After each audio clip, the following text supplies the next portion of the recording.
अस्सलाम वालेकुम। लॉकास पाकिस्तान से मैं हूं आपका मेजबान, जहां कानून बोलता है। आज की इस गुफ्तगू में आप सबको खुशामदीद। आज हम एक बहुत अहम कानूनी मौजू पर बात कर रहे हैं, हिबा यानी गिफ्ट। और खास तौर पर हम हिबा मर्जुल मौत पर तवज्जो देंगे, यानी वो गिफ्ट जो किसी की आखिरी बीमारी में दिया जाए। जी हाँ।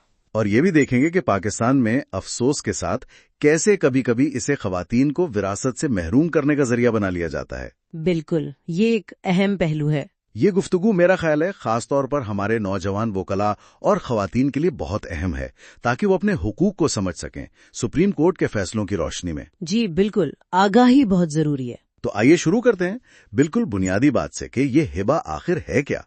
आम अल्फाज में अगर कहें तो अपनी कोई चीज, कोई मिल्कियत किसी दूसरे को देना बगैर किसी कीमत के, अपनी मर्जी से, यही है ना? जी बिल्कुल, अपनी मुल्कियत का किसी दूसरे शख्स को बगैर किसी बदल के रजाकाराना तौर पर मुंतकिल करना। लेकिन कानूनी तौर पर एक दुरुस्त हिबा के लिए कुछ शराइत हैं। अच्छा, वो क्या शराइत हैं? देखिए, बुनियादी तौर पर 3 है। पहली, हिबा करने वाले की तरफ से ऐलान, यानी वो वाज़ेह तौर पर कहे कि मैं ये दे रहा हूँ। ठीक है।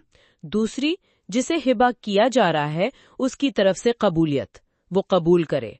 और अहम बात ये कि दोनों का जिंदा होना जरूरी है इस वक्त। सही, ऐलान और कबूलियत दोनों की जिंदगी में। जी। और तीसरी और शायद सबसे अहम अमली तौर पर वो है कब्जे की मुंतकिली, यानी जिस चीज का तोहफा दिया है उसका कब्जा भी दूसरे को मिल जाए। कब्जा, पोजेशन, ये वाकई अहम लगता है। बहुत ज्यादा। सुप्रीम कोर्ट का एक पुराना फैसला भी है, गुलाम अली बनाम गुलाम सरवर नकवी वाला। उसमें भी यही कहा गया कि ये तीनों शरायत और खासकर कब्जा लाजमी है, उसके बगैर हिबा मुकम्मल नहीं होता। ठीक, ये तो हो गई आम हिबा की बात। लेकिन अब आते हैं इस खास सूरत हाल पर, हिबा मर्जुल मौत। ये क्या है और कानून इसे अलग क्यों समझता है? मर्जुल मौत का मतलब है वो बीमारी या हालत जिसके बारे में ये गालिब गुमान हो कि इसका अंजाम मौत ही होगा। अब इस्लामी कानून और पाकिस्तानी कानून दोनों ही इस हालत में, यानी बिल्कुल आखिरी वक्त में किए गए हिबा को बहुत एहतियात से देखते हैं। एहतियात से क्यों?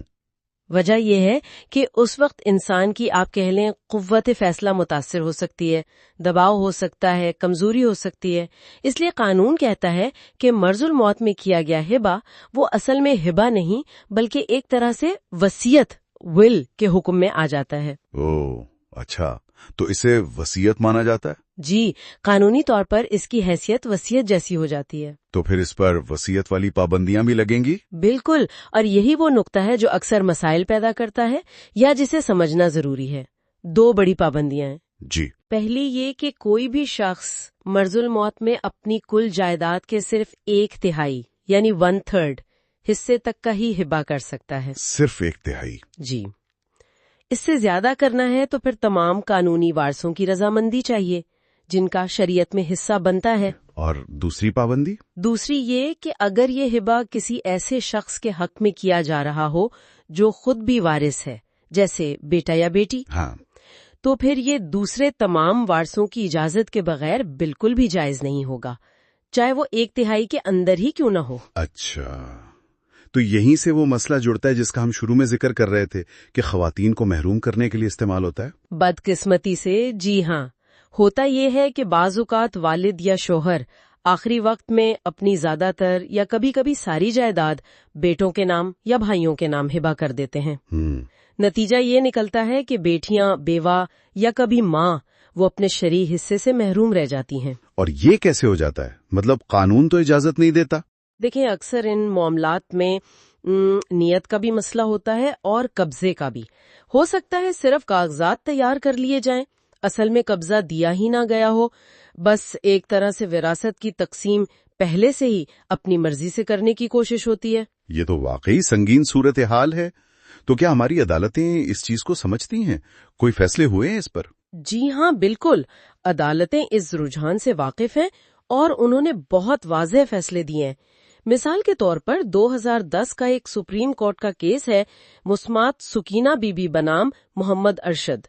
इसमें वालिद ने मर्जुल मौत में सारी जायदाद एक बेटे को हिबा कर दी। सारी जायदाद? जी, تو عدالت نے کہا کہ یہ 1/3 سے زیادہ ہے اور دوسری وارثیں یعنی بیٹیاں راضی نہیں ہیں، لہٰذا یہ ہبہ درست نہیں، کالعدم ہے اور بیٹیوں کو ان کا پورا شرعی حصہ دلوایا گیا۔ اچھا فیصلہ ہے۔ اسی طرح 2011 میں محمد نواز بنام محمد علی کیس میں سپریم کورٹ نے پھر زور دیا کہ اگر مرض الموت کا ہبہ وارثوں کو، خاص طور پر خواتین کو محروم کرنے کے لیے ہو تو عدالت کو بہت گہرائی میں جا کر جانچ پڑتال کرنی چاہیے اور یہ ثابت کرنا کہ ہبہ کی تمام شرائط پوری ہوئیں، یہ بوجھ ہبہ لینے والے پر ہے۔ یعنی جسے گفٹ ملا اسے ثابت کرنا ہوگا کہ سب کچھ ٹھیک تھا۔ بالکل، اور بھی کیسز ہیں جیسے لاہور ہائی کورٹ کا 2003 کا کریم بی بی کیس یا سپریم کورٹ کا 2016 کا حاجی عبدالکریم کیس، سب میں یہی اصول دہرائے گئے ہیں۔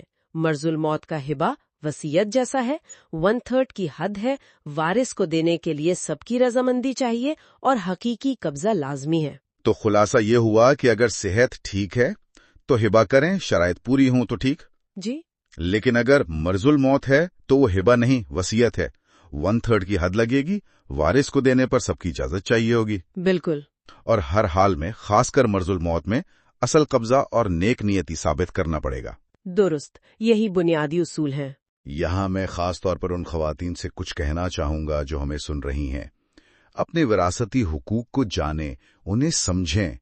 کبھی کبھی ہبہ مرض الموت کے نام پر ایک جذباتی ماحول بنا کر آپ کو آپ کے جائز حق سے محروم کرنے کی کوشش کی جا سکتی ہے۔ جی، یہ بہت اہم پیغام ہے۔ ایسے کسی بھی آپ کہہ لیں جال سے ہوشیار رہیں۔ یاد رکھیں کہ قانون اور عدالتیں موجود ہیں آپ کے شرعی حقوق کے تحفظ کے لیے۔ دھوکہ دہی پر مبنی اقدامات کے خلاف آواز اٹھائیں، اور تمام سننے والے، خاص طور پر نوجوان وکلا، اگر آپ کو یہ معلومات مفید لگی ہیں تو قانونی آگاہی کو آگے بڑھانے میں ہماری مدد کریں۔ لا کاسٹ پاکستان کو لائک کریں، سبسکرائب کریں اور دوسروں کے ساتھ ضرور شیئر کریں۔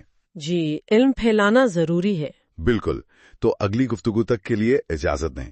لا کاسٹ پاکستان، جہاں قانون بولتا ہے۔ لا کاسٹ پاکستان۔